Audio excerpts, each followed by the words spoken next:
የሚያልፍ ንጉሥ ቢፈርድብህ አትጨነቅ፣ እሱም ያልፋል፣ ፍርዱም ያልፋል። ስንቱ ንጉሥ አልፏል፣ ስንቱ ባለጸጋ አልፏል። ቁጣውም፣ ግዛቱም፣ መንግስቱም፣ ማስፈራራቱም፣ ጌትነቱም፣ ሰራዊቱም፣ ፍርዱም ያልፋል።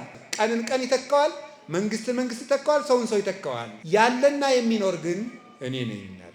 ያምነከ ሰብሶ በታሴኒ ሎቱ። ሰው ስትንከባከቡት ፈገግ ይላል፣ ሲጎልበት ክምር የፈጀ ዝንጀሮ ይመስል።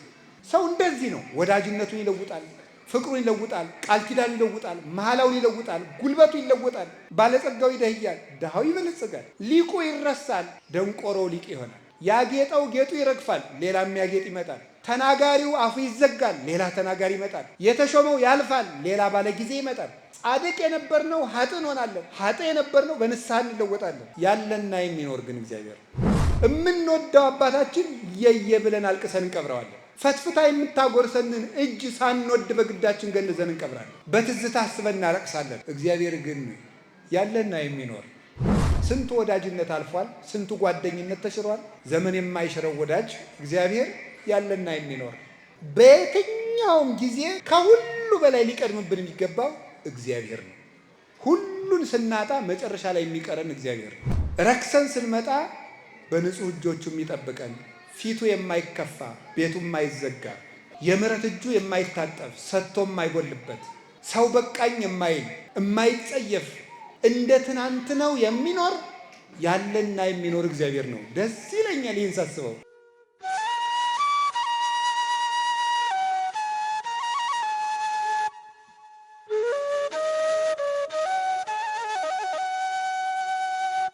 ቀኝ እጃችንን እናውጣ። በስመ አብ ወወልድ ወመንፈስ ቅዱስ አሃዱ አምላክ። በስመ አብ ወወልድ ወመንፈስ ቅዱስ አሃዱ አምላክ። በስመ አብ ወወልድ ወመንፈስ ቅዱስ አሃዱ አምላክ። ይትባረክ እግዚአብሔር አምላክ አበዊነ ቅዱሳን ዘሰባህ ምህረቶ ለአይሌነ።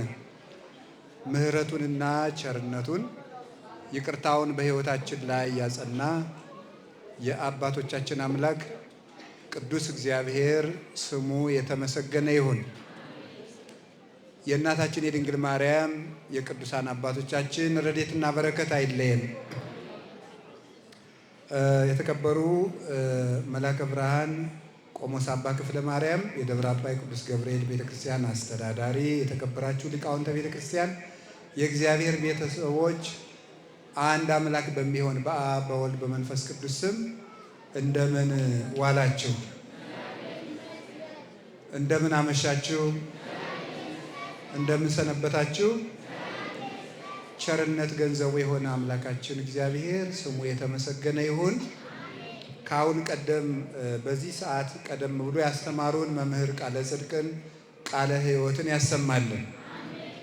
በመካከላችን ተገኝቶ እንዲያስተምረን ቅዱስ ፈቃዱ ይሁንልን። በጊዜ ወደ ቤታችሁ እንድትገቡ ረጅም ጊዜ አልወስድባችሁም። አጭር ጊዜ ነው የምንማማረው። እንደ እግዚአብሔር ፈቃድ ያለንን አጭር ጊዜ ለመጠቀም ሁላችሁም ሕሊናችሁን ሰብስባችሁ ለመከታተል ዝግጁ ሁኑ። እግዚአብሔር አእምሯችንን ያስተካክልልን። የምንማማርበት ርዕስ አልፋና ኦሜጋ በሚል ርዕስ ነው። እስኪ በሉ ሁላችሁ ድገሙ። ሶስተኛ አልፋና ኦሜጋ። ራእየ ዮሐንስ ምዕራፍ 1 ቁጥር 8 ላይ የምናገኘው ቃል ነው። ምን ማለት ነው ቃሉ? መጀመሪያውና መጨረሻው ወይም ያለና የሚኖር ማለት ነው። ያለና የሚኖር ወይም መጀመሪያውና መጨረሻው። እስኪ አንድ ጊዜ ሁላችሁ መጀመሪያውና መጨረሻው በሉ። ድገሙ ድገሙ። መጀመሪያውና ራዕየ ዮሐንስ ምዕራፍ 1 ቁጥር 8። ይህንን ቃል የተናገረው አነ ውእቱ አልፋ ወኦ፣ አነ ቀዳማዊ ወዳህራዊ፣ አነ ውእቱ እግዚአብሔር ዘኩሎ ይመልክ ዘሃሎ ወይሄሉ ዘመጻ ወካይበ ይመጽእ። እኔ ያለና የሚኖር ያለው የመጣው የሚመጣው ሁሉን የሚገዛ ጌታ ነኝ አለ። ይህንን የተናገረው ራሱ ጌታችን ኢየሱስ ክርስቶስ ነው። ቅዱስ ዮሐንስ ነው የጻፈልን። ቅዱስ ዮሐንስ ጌታችን መድኃኒታችን ኢየሱስ ክርስቶስን በንጽህና የመሰለ ቅዱስ አባት ነው። ፍጹም ንጹሕ ነበረ። ከዚህ በተጨማሪ ደግሞ የጌታችን የመድኃኒታችን የኢየሱስ ክርስቶስ የልብ ወዳጅ ነበረ። እንደምታውቁት የዮሐንስ ወንጌል ምዕራፍ 13 ላይ እንደምታነቡት ቅዱስ ዮሐንስ ወንጌላዊ ከጌታችን ከመድኃኒታችን ከኢየሱስ ክርስቶስ ከደረቱ ተጠግቶ የሚቀመጥ ሰው ነበረ። ደረት አካባቢ ደግሞ ዝቅ ብሎ ምን ትገኛለች? ልብ። ስለዚህ ከየጌታ ደረት ተጠግቶ መቀመጡ የጌታ የልብ ወዳጅ ነው ማለት ነው። የልብ ወዳጅ መሆኑን ደግሞ አንደኛ በንጽህናው፣ ሁለተኛ ደግሞ የአባቱን ንብረት እናቱን ትቶ በመከተሉ፣ ሶስተኛ ጌታችን መድኃኒታችን ኢየሱስ ክርስቶስ በተሰቀለ ጊዜ ከመስቀሉ ስር በመኖሩ እናቱን ድንግል ማርያምን እናት አድርጎ ከስሯ ተጠግቶ በምልጃዋ ተማጽኖ በመኖሩ የድንግል ማርያምን እናትነት ስለተጠቀመበት፣ አምስተኛ ጌታችን መድኃኒታችን ኢየሱስ ክርስቶስ በዕለተ ዓርብ የተቀበለውን መከራ እያሰበ ከዚህ ዓለም እስከሚፈልስበት ጊዜ ድረስ ስቆ የማያውቅ የክርስቶስ መከራ በሕሊናው የተሳለበት ፍጹምና ቅዱስ አባት ነበረ። ስለዚህም እግዚአብሔር ከሌሎቹ አባቶች በተለየ የሰማይ ደጅ ከፍቶ የመለኮትን ምስጢር ገልጦለታል። አንድነትን፣ ሶስትነትን አምልቶ አስፍቶ ጽፏል። ቀዳሚው ቃል ውእቱ ብሎ በመጀመሪያ ቃል ነበር፣ ቃልም በእግዚአብሔር ነበር፣ ቃልም በእግዚአብሔር ዘንድ ነበር ብሎ የአንድነትን የሶስትነትን ምስጢር መስተጻርን መስተቃርን የሌለው የሚሉት አባቶቻችን መናፍቃንን ሁል ጊዜ ልቡናቸው ያልቀና ሃይማኖታቸው የተጣመሙትን ሁሉ እንደ ማጭድ እያጨደ የሚጥል መለኮታዊ ሰይፍ የሆነ ምስጢር ተገልጾለት አንድነትና ሶስትነት በዮሐንስ ወንጌል ሲጸና ይኖራል። ይህንን ይዞ ሊቁ ፈለገ ሃይማኖት ዮሐንስ ዘታስተፌስ ሀገረ ልብን ደስ የምታሰኝ የሃይማኖት ወንዝ ዮሐንስ ሆይ ብሎ ያመሰግነዋል። ቅዱስ ዮሐንስ ወንጌላዊ የሃይማኖት ምንጭ ነው። ለዚህ ምንጭ ያበቃው እንዳልኳችሁ የክርስቶስ የልብ ወዳጅ መሆኑ፣ በቁርጥ ቀን ክርስቶስን አለመካዱ፣ የድንግል ማርያምን እናትነት ስለተጠቀመበት፣ ንጹሕ ሰውነት ስላለው፣ በሕይወቱ የትህርምትና የትዕግስት መከራ የመቀበል ሕይወት ስለነበረው በዚህ ምክንያት የሰማይ ደጅ ተከፍቶታል። ሰው ሰማይን በጦር አይከፍተውም። ሰማይን በድምፅ ብዛት አይከፍተውም። እንደ ኢያሪኮ ግንብ ሰማይን በስብሰባ አይከፍተውም። ሰማይን በጉልበት አይከፍተውም። ሰማይን የሚከፍተው ሰው በሰማዕትነት ነው። ዮሐንስ ወንጌላዊ በፍጥሞ ደሴት ተግዞ በነበረበት ሰዓት እነሱ የወህኒ ቤቱን ሲዘጉበት እግዚአብሔር የሰማዩን ደጅ ከፈተለት። ክርስቲያኖች የምድር በር ሲዘጋባቸው የሰማይ ደጅ ይከፈትላቸዋል። በምጥ የታሰሩ ስጋዊ እስራት የደረሰባቸው በሰማይ ይፈታሉ። እጆና እግራቸውን የታሰሩት በክርስቶስ ምክንያት የሆነ እንደሆነ ነው። ስለዚህ በምድር ሲታሰሩ በሰማይ ይፈታሉ። በምድር ሲሞቱ በሰማይ ይድናሉ። በምድር ሲገረፉ በሰማይ ይፈወሳሉ። የማይጠቅመንን ግፍ ግን እንድንቀበል አይደለም ይህን የምነግራቸው። ስለዚህ ስለ ክርስቶስ ብለው የተቀበሉት መከራ በሰማይ ምስጢር ይገልጣል። ቅዱስ ዮሐንስ እንዲህ ሆኖ ምስጢር ተገለጠለት። ራእይ ቢያስሩት ቅዱስ ጳውሎስ እንዳለ ወንጌል አይታሰርም ብሎ እንደተናገረ ቅዱስ ዮሐንስ ሲታሰር ወንጌል ግን አልታሰረም ነበረ። ስለዚህ እግዚአብሔር እግረ ልቡናውን ወደ ሰማይ አበረረው፣ ከኪሩቤል ጀርባ በላይ እንዲበር አደረገውና የሥላሴን ምስጢር ገለጸለት። ይህም ብቻ አይደለም፣ ኃላፊያቱን መጻያቱን ዓለም ከተፈጠረ ጀምሮ እስካለበት ድረስ ዓለም እሱ ካለበት ዘመን ጀምሮ ዓለም እስኪጠፋ ድረስ ዓለም ከጠፋ በኋላ ለዘላለም የምንኖረው የመንግስተ ሰማያት ምስጢር ተገልጦለት ራእየ ዮሐንስ የሚል መጽሐፍ ጻፈ። ይህ የሐዲስ ኪዳን የትንቢት መጽሐፍ ይባላል። በዚህ መጽሐፍ የተጻፈውን ምስጢር ብቃት የሚፈታው ነው። ተምረው የሚፈቱት አለ፣ በቅተው የሚፈቱት አለ፣ ከሞት በኋላ የሚፈታ ነው። በዘላለም ሕይወት የሚተረጎም ነው። ከክርስቶስ ጋር በመዋሃድ የሚታወቁ ብዙ ምስጢራት አሉት። መጽሐፍ ቅዱስን እንዲሁ በማንበብ ብቻ ልንረዳው የማንችለው በመለኮት መጋረጃ የተጋረደ ብዙ ምስጢር የተካተቱበት መጽሐፍ ነው። ራእየ ዮሐንስን የሚጸልዩ ሰዎች ከብዙ መከራ ወጥተው ያውቃሉ። አንድ ዲያቆን የንጉሱን ሚስት ይሄንን መጽሐፍ እያነበበ ፈውሷታል። የንጉሱን ሚስት ይሄንን መጽሐፍ እያነበበ ሲፈውስ፣ ነገር ግን ሰዎች ቀንተው ያንን ዲያቆን ከንጉሱ ሚስት ጋር እየወሰለተ ነው ብለው በሐሜት ቢያወሩበት ወንዝ ላይ ቢጠሉት ይሄንን ራእየ ዮሐንስን እየጸለየ መርከቢቱ ወይም ጀልባው ሳይሰጥም ወጥቶ ከደሴት ላይ ተገኝቷል። ይሄን ያደረገለት የቅዱስ ዮሐንስ ራእይ ነው እና ራእየ ዮሐንስን የሚጸልይ ሰው ከዚህ ዓለም ብዙ ማይበልና ሞገድ መሻገር ይችላል። የቅዱስ ዮሐንስ ራእዩና ምስጢሩ በረከቱ ይደርብን። በዚያ ደሴት ታስሮ ሳለ ጌታችን መድኃኒታችን ኢየሱስ ክርስቶስ ተገለጠለት። ሂዱና ዓለምን ሁሉ አስተምሩ ብሎ ልኮት ስለነበረ እሱ ታስሮ ወይኔ እንደ ጓደኞቼ ወንጌልን ሳላዳርስ ቀረው የጌታዬን አደራ በላሁ እያለ ሲጨነቅ፣ አይዞህ ትራጃን አስሮት ስለነበረ ትራጃን የሚባለው ንጉሥ ያለና የሚኖር አይደለም፣ ትናንት የመጣ ነው። ትናንት ያልነበረ ትናንት የመጣ ነገ የማይኖር ዘላለምም የማይኖር እሱ ተሽሮ ሌላ የሚተካ ነው። የዚህ ሰው ቁጣውም ግዛቱም መንግስቱም ማስፈራረቱም ጌትነቱም ሰራዊቱም ፍርዱም የሚተካበት ጊዜ አለ። ያልፋል። ይሄ የግዞት ጊዜ ያልፋል። ንጉሱም የሚያልፍ ነው።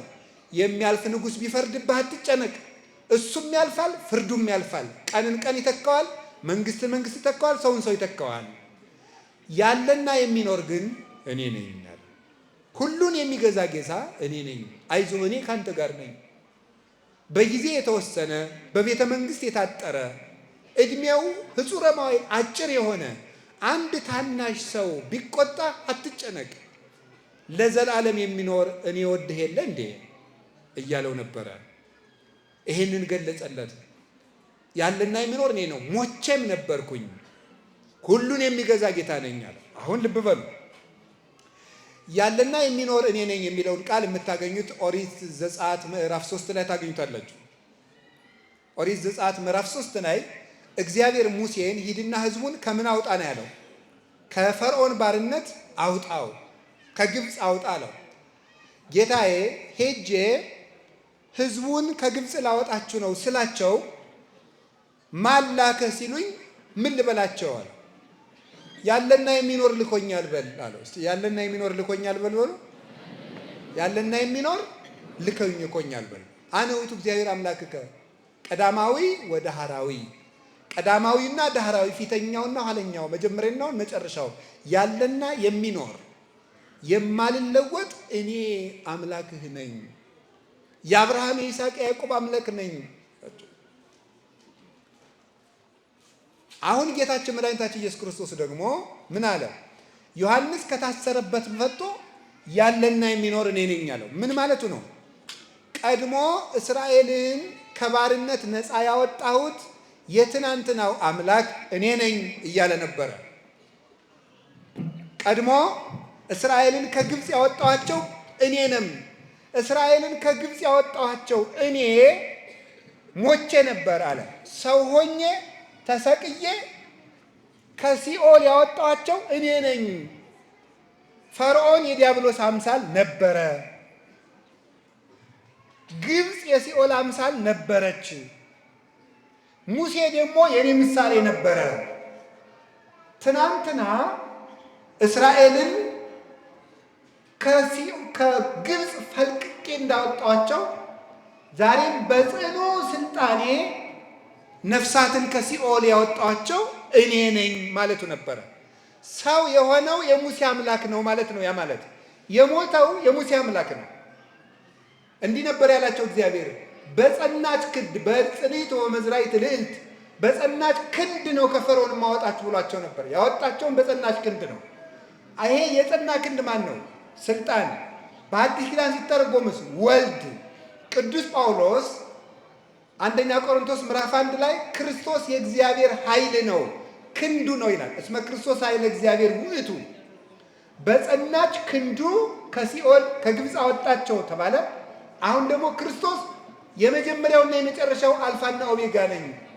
ትናንትና እስራኤልን ያወጣው፣ ዛሬ ደግሞ ነፍሳትን ያወጣው፣ አሁን ዛሬ ደግሞ አንተን ከታሰርክበት የማወጣ፣ ወደፊት ደግሞ ይሄንን ዓለም መጥቼ ነፃ የማወጣችሁና በኢየሩሳሌም አጋዚት በመንግስተ ሰማያት የምሰበስባችሁ እኔ ነኝ ማለቱ ነበር። አላችሁ እግዚአብሔር ከሁላችን ጋር ያለና የሚኖር እኔ ነኝ አለ። ሙሴን እግዚአብሔር ያለና የሚኖር እኔ ነኝ አለ። ጌታችን ኢየሱስ ክርስቶስ ደግሞ መጣና ያለና የሚኖር እኔ ነኝ። ያ ማለት ትናንትና ከግብፅ ያወጣሁት አምላክ የእስራኤል አምላክ ሰው ሆኛለሁ ማለቱ ነው። ኢየሱስ ክርስቶስ አምላክ ነኝ ብሎ ተናግሯል ይላሉ ብዙ ሰዎች። ይሄው ያለና የሚኖር ፍጡር አይጠራበትም፣ የእግዚአብሔር ብቻ ስም ነው። ያህዌ የሚለው ስም ነው። ሲተረጎም ዘሃሎ ወይ ሄሉ፣ የነበረና ዓለምን አሳልፎ። ዘሃሎ ማለት ቅድመ ዓለም የነበረ፣ ወይ ሄሉ ዓለምን አሳልፎ የሚኖር፣ ዛሬም ዓለምን እየመገበ ያለ አምላክ ማለት ነው። ይህንን ምስጢር ጌታችን መድኃኒታችን ኢየሱስ ክርስቶስ የትናንትናው አምላክ ለዚህ ነበር ዕብራውያን 13 ቁጥር 8 ላይ ኢየሱስ ክርስቶስ የተባለ ወይም ወክም መውት እስከ ለዓለም። ኢየሱስ ክርስቶስ ትናንትም ዛሬም እስከ ዘላለሙ ድረስ ያው ነው። ትናንት ቅድመ ዓለም፣ ዛሬ ዓለምን ፈጥሮ እስከ ዘላለሙ ድረስ ዓለምን አሳልፎ፣ ትናንት ሰው ከመሆኑ አስቀድሞ ዛሬ ሰው ሆኖም እያለ እስከ ዘላለሙ ድረስ ካረገም በኋላ ኢየሱስ ክርስቶስ የማይለወጥ የዘላለም አምላክ ነው። ስለዚህ የትናንትናው አምላክ ነኝ ሲለው ሞቼም ነበርኩኝ አለ እንደ ሰውነቱ፣ ቀዳማዊ ነኝ አለ እንደ አምላክነቱ። ይህንን ተናገረው። ስለዚህ የእግዚአብሔር ቤተሰቦች ዮሐንስ ወንጌል ምዕራፍ 1 ላይ ቀዳሚው ቃል ሲል ያ ቃል ቀዳማዊ ነው ብሏል። ያ ቃል ቀዳማዊ ነው። ከድንግል ማርያም ሰው የሆነው ቀዳማዊ ነው። ዓለም ከመፈጠሩ በፊት የነበረ ነው። ከዘመናት አስቀድሞ የነበረ ነው። ዮሐንስ ወንጌል ምዕራፍ 5 ላይ ስታነቡ እምቅድመ ይትወለድ አብርሃም ሀሎኩ አነ፣ አብርሃም ሳይወለድ እኔ አለሁ አለ። አብርሃም የፍጥረት ውክልና ነው፣ ደግ አባት ስለሆነ ፍጥረት ሳይፈጠር እኔ ነበርኩ ማለቱ ነው። ዮሐንስ ወንጌል ምዕራፍ 17 ላይ ስታነቡ አባ ሰባህኒ በስብሐቴ ዘሃሎ ምስሌከ እምቅድመ ይትፈጠር ዓለም፣ አባቴ ሆይ ዓለም ሳይፈጠር ካንተ ጋር በነበረ ክብር አክብረኛል። ዕብራውያን ምዕራፍ 1 ቁጥር 3 ላይ ስትመለከቱ ዘውቱ ጸዳለ ስብሐቲሁ ይላል። ወልድን ሲገልጸው ቅዱስ ጳውሎስ የአብ የክብሩ መንጸባረቅ ነው፣ የክብሩ ብርሃን ነው ይላል። ብርሃን ማለት ከፀሐይ ወጥቶ እኛ ላይ የሚያርፈው ጨረሩ ማለት ነው፣ ጸዳል የሚባለው። ይሄ ብርሃን ወይም ጨረሩ ፀሐይቱ በነበረችበት ዘመን ሁሉ እንደሚኖር ወይም እንደማይነጠል ተፈልጦ እንደሌለበት ወልድ ከአባቱ ሳይለይ የነበረ ቀዳማዊ አምላክ ነው። ያ ቀዳማዊ አምላክ ሰው ሆኗል። ሰው የሆነው ቀዳማዊ ቃል ነው፣ ፍጡር አይደለም ሰው የሆነው።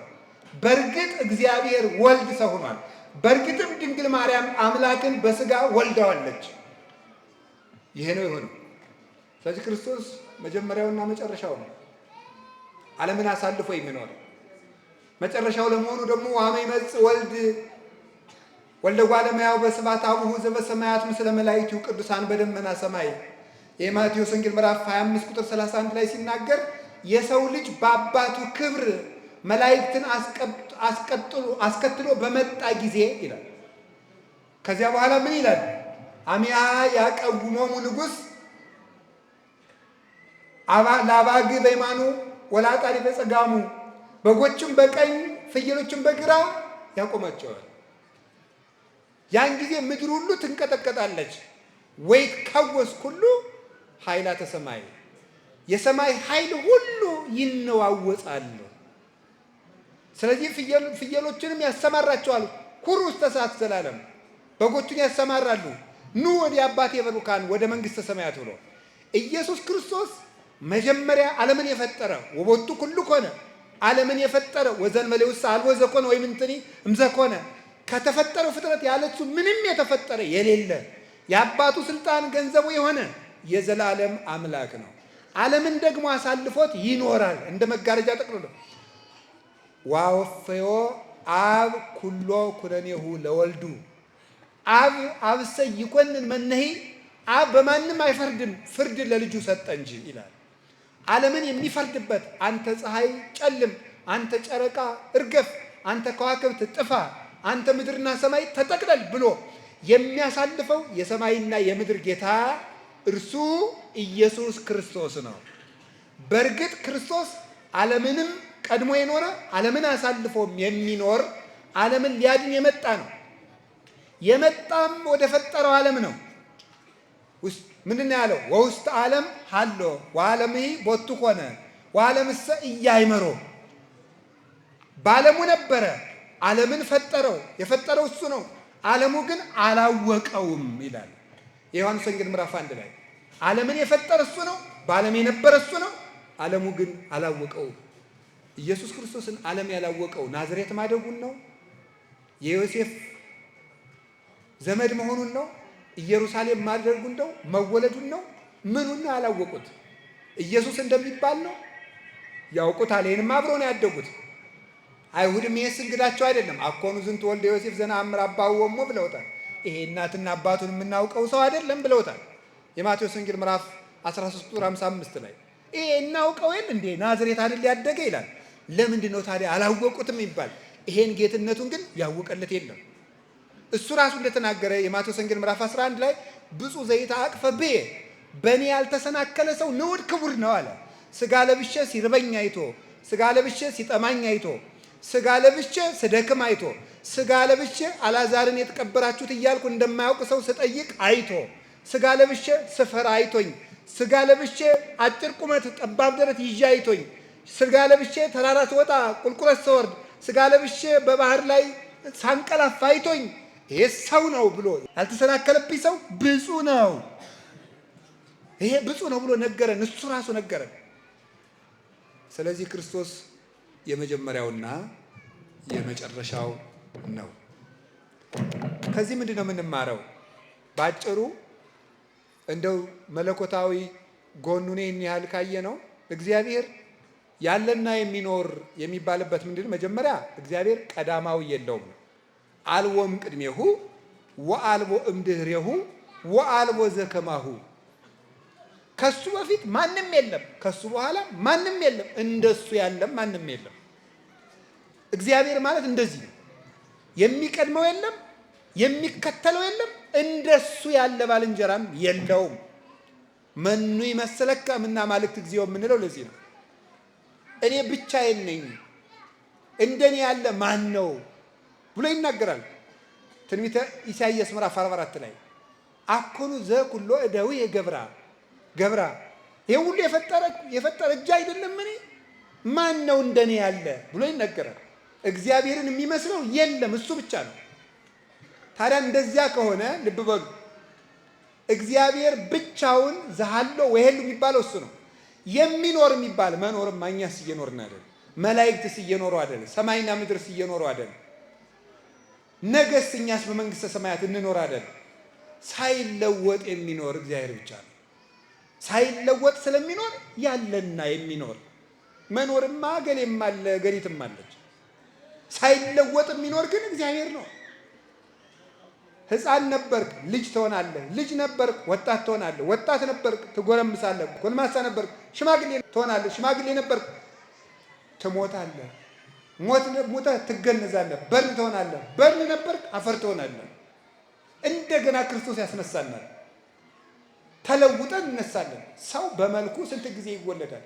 መጀመሪያ አፉ እየተንተባተበ ሕፃን ሆኖ ያድጋል፣ አፉ ይፈታል፣ አከናውኖ ይነገራል፣ አርጅቶ አፉ ይታሰራል።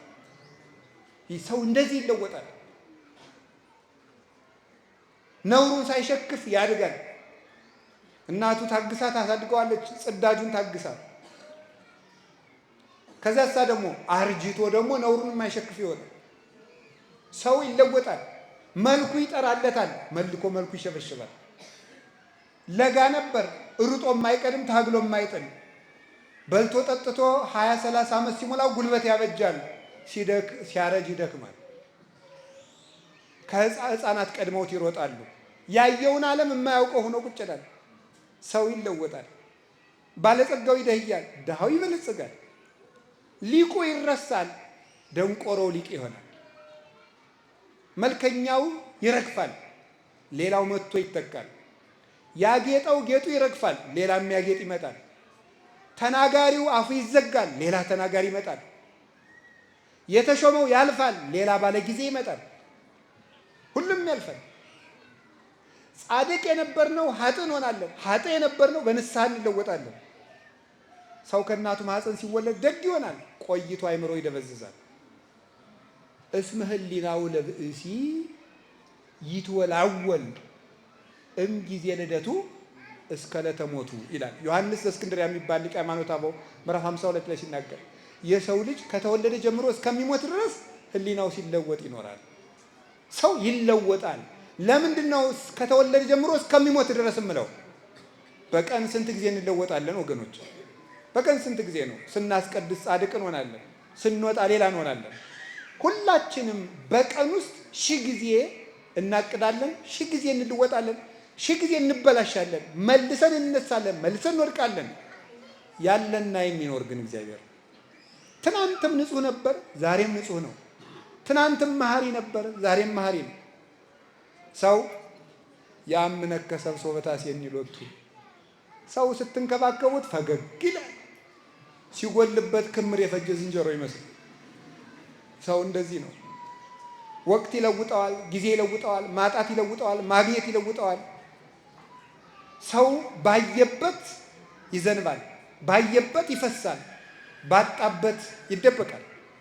ሰው እንደዚህ ነው። ወዳጅነቱን ይለውጣል፣ ፍቅሩን ይለውጣል፣ ቃል ኪዳን ይለውጣል፣ መሐላውን ይለውጣል፣ ጉልበቱ ይለውጣል፣ ሁሉ ይለውጣል። እግዚአብሔር ግን እንደ ትናንት ነው አለ።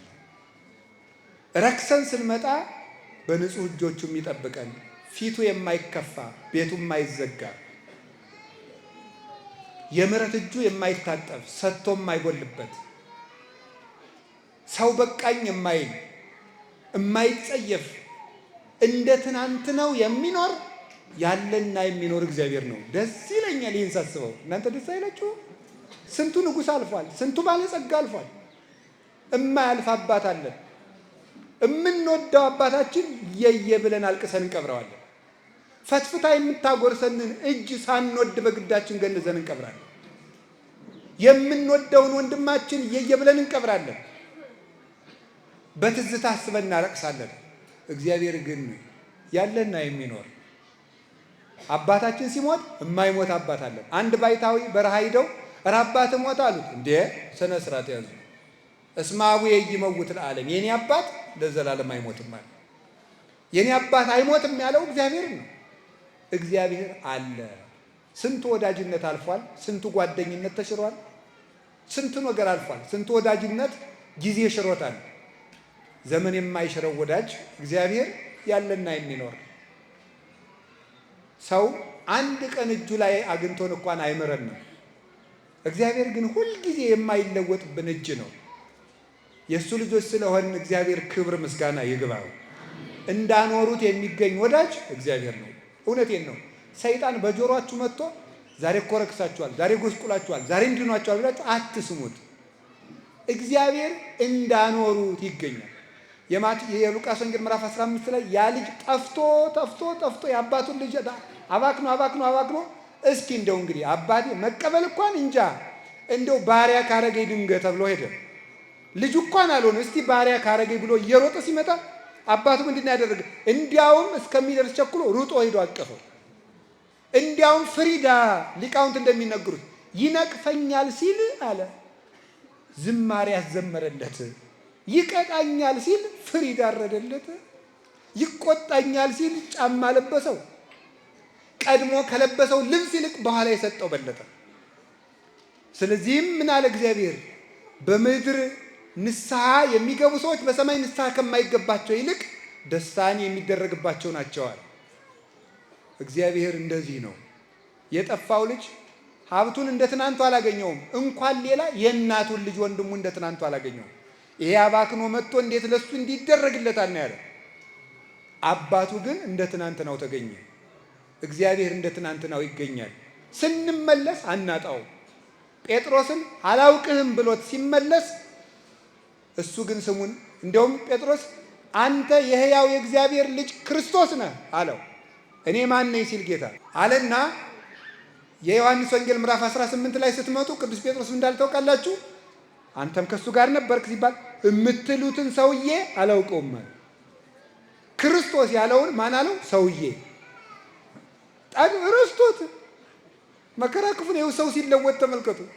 ሰው ሲለወጥ ቅዱስ ጴጥሮስ የትናንትናዋን ሲበርደው መድገም አቃተው። ሲበርደው እኮ ነው። ጌታሳ የትንሣኤ ዕለት መጣና ምን ብሎት ነበረ? ጌታ አንተ አለት ነህ ብሎት ነበረ። ጴጥሮስ ትወደኛለህ አለው። በትናንትናው ስሙ እንደ ትናንትናው ወዳጅ እግዚአብሔር ነው። ትናንት በጠራበት ስሙ ክዶትም ቢሆን በዚያው ስሙ ነው የጠራው። እሱ ያለና የሚኖር ነው። ወዳጅነቱም አይለወጥ። እንደሱ ያለ ወዳጅ የት ይገኛል? እንደ እግዚአብሔር ያለና የሚኖር እግዚአብሔር ነው። ሁሉ ያልፋል። ሁሉን ስናጣ መጨረሻ ላይ የሚቀረን እግዚአብሔር ነው። እንግዲህ እንደዚህ ከሆነ ያለና የሚኖር የሚለውን ርዕስ ከመረጥን ምን ላስተላልፍ ፈልጌ መሰላችሁ? ያለና የሚኖር ቀዳማዊና ዳህራዊ። መጀመሪያ የተነሳ ነው ከማን ነው? ከእግዚአብሔር ነው። ስለዚህ ከሁሉ ነገር ከምድርም ከሰማይም ከመላክም ከሰውም ከዚህ ሁሉ መጀመሪያ ማን ነው? እስኪ ነገሩኝ። ቀዳማዊ ማን ነው? አቤት እግዚአብሔር። ከሁሉ ቀዳማዊ ማን ነው? አንዴ በሉ ሁላችሁ። ማን ነው? በጣም ጥሩ። ከሁሉ ቀዳማዊ ማን ነው? ከሁሉ ቀዳማዊ እግዚአብሔር ከሆነ በየትኛውም ጊዜ ከሁሉ ሊቀድምብን የሚገባ ማን ነው? ተናገሩ እንጂ። እግዚአብሔር ነው። ከሁሉ በላይ ሊቀድምብን የሚገባው እግዚአብሔር ነው። ስለዚህ በዛሬው ትምህርታችን ማስተላለፍ የፈለግኩት ከምንም ነገር በፊት እግዚአብሔርን እናስቀድም ነው። ከምንም ነገር በፊት እግዚአብሔር ይቅደም። እግዚአብሔርን ካስቀደምን ከምንም ነገር በፊት ምርጫችን፣ የመጀመሪያ ምርጫችን ሌሊት አለ። ከመተኛታችን በፊት ማን መቅደም አለበት? ተናገሩ እንጂ ንገሩኝ እንጂ። ነጋ። ከመውጣታችን በፊት ማን መቅደም አለበት? ልንበላ ነው። ከመብላታችን በፊት ማን መቅደም አለበት? እግዚአብሔር። ልንገባ ነው። ከመግባታችን በፊት ማን መቅደም አለበት? ልንወጣ ነው። ከመውጣታችን በፊት ማን መቅደም አለበት? ልንወስን ነው። ከመወሰናችን በፊት ማን መቅደም አለበት? ይሄን ነው ማሰብ። ሰው ማለት እንደዚህ ነው። ኖረ ማለት ከምንም ነገር በፊት እግዚአብሔርን መምረጥ ሲችል ነው። ለዚህ ማስረጃ የሚሆኑ 1 2 3 ጥቅሶችን ልናገር። የመጀመሪያው እግዚአብሔር የመጀመሪያ ለመሆኑ በኦሪት ዘጸአት ምዕራፍ 13 ቁጥር 1 ላይ ምንድን ነው የሚለው? ወኩሉ ዘይፈት ማይጸነ እሙ እምሰብ እስከ እንስሳ ሊተውእቱ። ከሰው እስከ እንስሳ ድረስ የእናቱን ማህፀን የሚፈታ በኩር ሁሉ የኔ ነው አለ። የእናቱን ማህፀን የሚፈታ በኩር ሁሉ የኔ ነው። የመጀመሪያው ልጅ ለኔ ነው አለ። የመጀመሪያው ልጅ ለኔ ነው። የመጀመሪያ ልጅ ማለት በእስራኤል ባህል ከአባቱ ቀጥሎ የቤቱ ራስ ማለት ነው። የቤቱ መሪ ነው። ስለዚህ የመጀመሪያው ልጅ የኔ ነው አለ። የመጀመሪያውን እንስሳም የኔ ነው አለ። የመጀመሪያውን አዝመራም ለኔ አምጡ፣ የመጀመሪያውን ደመወዝም ለኔ አምጡት አለ። ለምን? እግዚአብሔር የመጀመሪያ ምርጫችን ስለሆነ። ከምናገኘው ነገር የመጀመሪያው የኔ ነው፣ ትልቁ ለኔ ይሁናል። አይ እግዚአብሔር ያሳያችሁ፣ ክርስቶስ ያመልክታችሁ።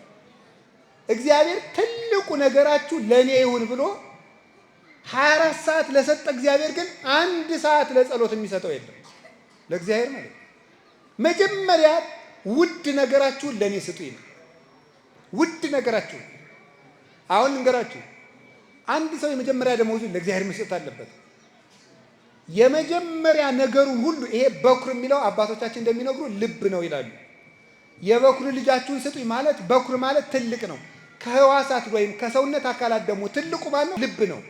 ስለዚህ ምን ማለት ልባችሁን ለኔ ስጡኝ ነው። መጀመሪያ ልባችሁን ለኔ ስጡኝ። እግዚአብሔር በጣም የምናከብረውን ነገር ለሱ እንድንሰጠው። ይስሐቅን እግዚአብሔር አብርሃምን ምንድን ነው? የምትወደውን ልጅ ለኔ ረድልኝ ነው። ይሄ ማለት ምን ማለት ነው? በጣም የምትወዱትን ነገር ለኔ ስጡኝ ነው እግዚአብሔር የሚፈልገው እሱ ነው። አሁን የመንፈቀ ሌሊት ጸሎት በጣም ውድ ነው። ለምንድን ነው ጸልዩ የሚል ማለት? መንፈቀ ሌሊት ሰው እንቅልፍ የሚወድበት ሰዓት ነው። የምንወደውን ነገር ለእግዚአብሔር በመሰዋት እግዚአብሔርን እንደምንወደው የምናረጋግጠው በዚህ ነው። ይሄ ነው መጀመሪያ የበኩር ልጃችሁ ለኔ ስጡኝ። ኦሪት ዘጸአት ምዕራፍ 20 ቁጥር 1 ጀምሮ እስከ 3 ድረስ ስትመለከቱ እንዲህ የሚል ቃል ደግሞ ታገኛላችሁ። እግዚአብሔር 10 ትእዛዝ ሲሰራ የመጀመሪያዎቹ ለማን የተሰጡ ናቸው? ለሱ። ከኔ በቀር ሌላ አምላክ አታምልክ። የመጀመሪያው ከኔ በቀር ሌላ አምላክ አታምልክ። የፈጣሪ የእግዚአብሔርን ሰንበት አክብር። 2 ሶስተኛስ ምን አለ?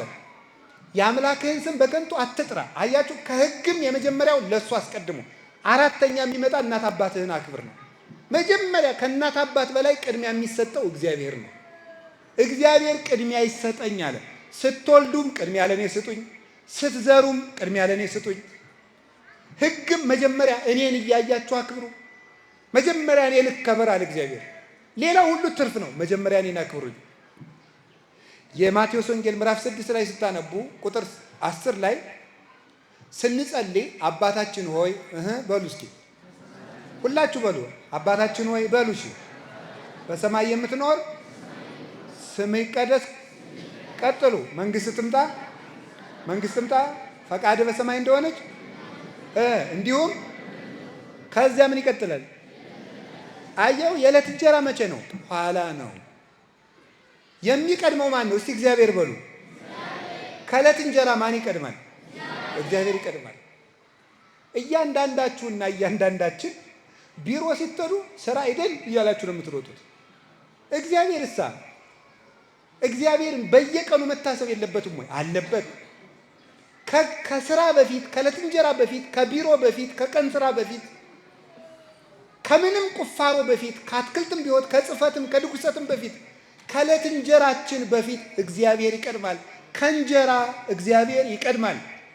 በቤተ ክህነትም በቤተ መንግስትም እግዚአብሔር ከእንጀራ ይልቅ ክብር ሊሰጠው ይገባል። እንጀራ ሲያልፍ የሚቀረን እግዚአብሔር ነው። እሱም ብሏል የዮሐንስ ወንጌል ምዕራፍ 6 ቁጥር 25 ላይ ሲናገር ተገበሩን ከሳኮ ለመብል ኃላፊ አላ ለመብል ዘይነብር ለሕይወት ዘላለም ዘይወክሙ ወልደ እጓለ እመሕያው። ለሚጠፋ መብል አትድከሙ፣ የሰው ልጅ ለሚሰጣችሁ የዘላለም ሕይወትን ለሚያድል ለሕይወት እንጀራ ድከሙ እንጂ ብሏል። ከእንጀራ እግዚአብሔር ይቀድማል። በሉላችሁ አቤት። ከእንጀራ በገንዘብ ሰው የምትሸጡ፣ በገንዘብ ድሃ የምታስለቅሱ፣ ሰው ሽጣችሁ ሀብት የምታከማችሁ፣ በሰው ደም ቤት የምትሰሩ ሁሉ በመምህር አምላክ ከእንጀራ እግዚአብሔር ይቀድማል። እግዚአብሔርን እዩት። ይሄ እንጀራ አንቆ ይገላችኋል። ካልሆነም ወይ ሀድጉ ለባይድ ብዕሎሙ ለማያውቁት ገንዘባቸውን ያጠራቅማሉ እንዳለ የሌባን ገንዘብ ሌባ ይበላዋል፣ የአመፀኛን ገንዘብ አመፀኛ ይበላዋል። በአመፅ ብታጠራቅሙት አመፀኛ ይወርሳችኋል። እናንተ ግን ከለፋችሁበት አንዳች አትቀምሱም። አንተ ሰነፍ በዚህች ሌሊት ነፍስን ከስጋው ለይቶ ይወስደዋል ብሎ እንደተናገረ ከእንጀራ እግዚአብሔር ይቀድማል። ከቃሉ ጋር ናችሁ? ከቃሉ ጋር ናችሁ? ከዚያስ ምን አለ? በምድር ካለው ነገር ሁሉ ምን አለ ደግሞ? መንግስት መቅድመ ሁሉ እሱ መንግስቶ ጽድቆ ወኩሉ ሰይቱ ያሰከክሙ። እናንተስ ከሁሉ አስቀድማችሁ ምኑን ፈልጉ አለ? መንግስቱን አለ። ከሁሉ አስቀድማችሁ መንግስቱን፣ ሌላው ዳራጎት ነው ይጨመራችኋል አለ። ከምንም በፊት መንግስተ ሰማያት ትቅደም። እግዚአብሔራዊ ነገር መጀመሪያ ይሁን፣ ሌላው ሁለተኛ ይሁን። ይሄን ያደረግን እንደሆነ እግዚአብሔር እንደምንወደው እናውቃለን።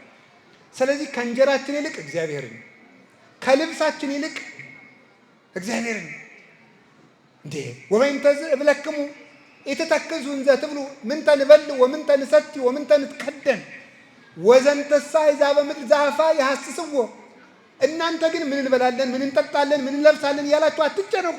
ይሄንማ ከእግዚአብሔር አፋ ያሉ አሕዛብስ ይፈልጉት የለምን? አንተ ሙስተ መቅድመ ኩሉ እሱ መንግስቶ ጽድቆ። እናንተ ግን አስቀድማችሁ መንግስቱንና ጽድቁን ፈልጉ። መጀመሪያ መንግስተ ሰማያት። አሁን እኛ ምንድን ነው የምናደርገው? ምዕመናን ስራዬን ሰራርቼ አንደኛዬን ንስሐ እገባለሁ አይደለም። መጀመሪያ መንግስተ ሰማያት ኋላ ስራ። ቀጥሎስ ከእናት አባት ይልቅ እግዚአብሔር መከበር አለበት። ዘያፈቅር አባሁ ወእሞ ወገራይቶ ወለቶ አባቱን እናቱን ወንድ ልጁን ሴት ልጁን እርሻውን ከኔ ይልቅ የሚወድ የኔ ሊሆን አይችልም። ከእናት አባትም እግዚአብሔር ይቀድማል። የመጨረሻስ ከራሳችንም እግዚአብሔር ይቀድማል። ከኔም ራሴ ከእግዚአብሔር ይቀድማል ማለት ነው ሃይማኖት ማለት። እግዚአብሔር አምላክን በፍጹም ልብህ በፍጹም ኃይልህ አፍቅሮ ለእግዚአብሔር መቅድመ ኩሉ አፍቅሮ ለእግዚአብሔር አምላክኮ በኩሉ ልብከ ወበኩሉ ነፍስከ ወበኩሉ ኃይልከ ወበኩሉ ህሊናከ። እግዚአብሔር አምላክን በፍጹም ልብህ በፍጹም ህሊና በፍጹም ሐሳብህ ውደደው። ይሄ ማለት ከራስህ ይልቅ እግዚአብሔርን ውደድ ማለት። እንግዲህ ተመልከቱ፣ ከስራ ይልቅ ከልጅ ይልቅ ከሀብት ይልቅ ከእናት አባት ይልቅ ከስልጣን ይልቅ ከዚህ ሁሉ በላይ ከራስ ይልቅ የኔ ሊሆን የሚወድ ሰው ካለ ራሱን ይካድ ብሎ ተናግሯል። ስለዚህ መጀመሪያ ራስን በማድረግ እግዚአብሔርን እንደምንወደው እንገልጻለን። እግዚአብሔርን እንደዚህ አድርገን መጀመሪያ ምርጫችን ካደረግን ወኦ አልፋ ወኦ መጨረሻችንም ማን ይሆናል? እግዚአብሔርን እንመስላለን። ምን ማለት ነው? መጨረሻችን እግዚአብሔርን እንመስላለን ማለት እግዚአብሔርን መጀመሪያ ያደረገ ሰው መጨረሻም እግዚአብሔር ይሆናል። እስመ ዘባቤከ የአርፍ ነጽሮተ ኩሉ ነባቤር። እግዚአብሔርን እያየ የኖረ ሰው መጨረሻ ላይም እግዚአብሔርን ያያል። እግዚአብሔርን እያስቀደመ የኖረ ሰው መጨረሻ ላይ ማረፊያው እግዚአብሔር ይሆናል። እግዚአብሔርን እያስቀደመ የኖረ ሰው መጨረሻ ላይም ከእግዚአብሔር ይኖራል። እመጽእ ካዕበ ንስሐክሙ ከመ ተሃልዉ አንትሙ ይሃባሉ ከሆነ ተመልሼ እመጣለሁ እናንተም እኔ ካለሁበት እንድትኖሩ መጥቼ ዳግመኛ ወስዳችኋለሁ ብሎናል። የዮሐንስ ወንጌል ምዕራፍ 14 ላይ መጥቼ እወስዳችኋለሁ ብሏል። አያችሁ፣ ሐዋርያት እግዚአብሔርን መጀመሪያ አድርገው ሁሉን ትተው ቢከተሉት መጨረሻችሁም ከኔ ጋር ነው ብሏል። ከእግዚአብሔር ጋር ጀምረን ከእግዚአብሔር ጋር እንድንጨርስ ይርዳል። በእግዚአብሔር እንጀምር፣ በእግዚአብሔር እንጨርስ። መጨረሻችን በመድኃኔዓለም ያርግልን። ወስብሐት ተወልደ ኢየሱስ በቤተልሔም። በዳዊት ሀገር ለተወለደው መድኃኒት እጅ መንሻ ይዘው ከሰብአ ሰገል ጋር ለመጓዝና በቤተልሔም ዋሻ ከመላእክት ጋር ለመዘመር አይመኙም? እንግዲያስ መታደል አስጎብኝና የጉዞ ወኪል ለ10 ቀናት የሚቆይ የባለ ልደት ጉዞ ወደ ቅድስት ሀገር ኢየሩሳሌም አሰናርቶ ምኞቶን ላሳካሎ እያለ ይገኛል። ስለሆነም ከቤተልሔም ልደቱ እስከ ቢታንያ እርገቱ የጌታችንን ፍለጋ ተከትለን አብረን እንጓዝ። በቤተ ክርስቲያናችን አይናማ መምህራን በሚካሄደው መርሐ ግብራችንና በኦርቶዶክሳዊ ፍቅር በተቃኘው አገልግሎታችን መንፈሶ ታድሶ ልቦ ሐሴት አድርጎ ይመለሳሉ። የቀረን ቦታ ጥቂት ነውና ፈጥነው ይመዝገቡ። ለበለጠ መረጃ ስልክ ቁጥር 0912 64 10 00 ወይም 0964 08 08 08። መታደል አስጎብኝና የጉዞ ወኪል